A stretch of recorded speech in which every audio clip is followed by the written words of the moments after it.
lay slumbering in my silent bed alone.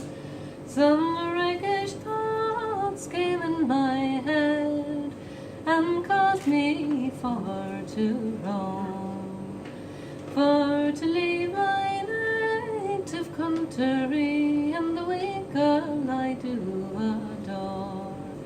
So I thought it fit to take a trip, strange lands for to explore.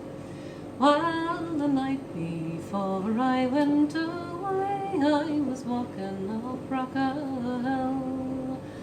I met my wee girl on the road, and her eyes with tears did fill.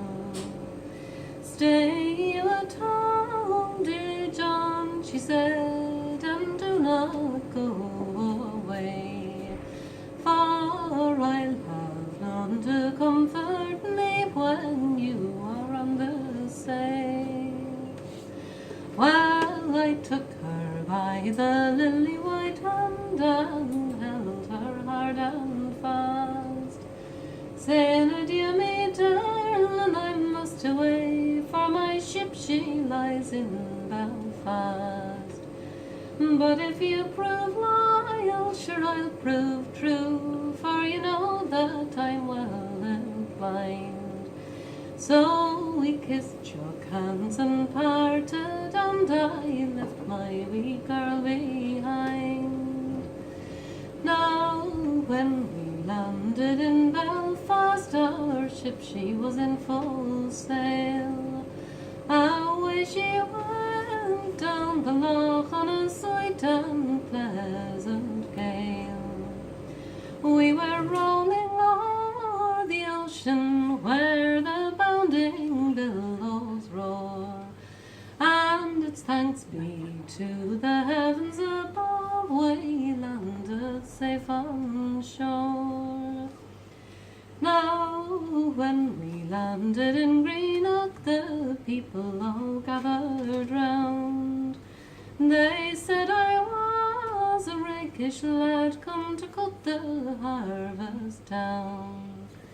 They bid me to return home and never more be seen. So without delay, sure I sailed straight away for Erin's lovely green.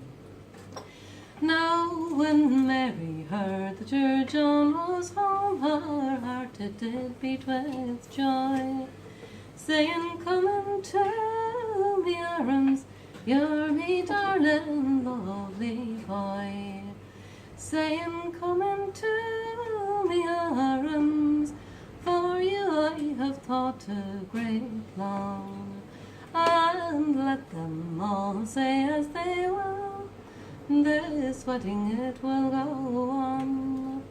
Now Brocklebray's a nice wee place where pretty wee girls live in.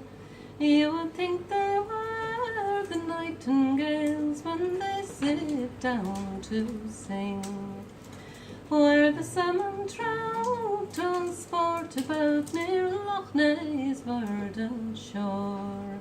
And let them all say as they will, you are mine forevermore. Colleen.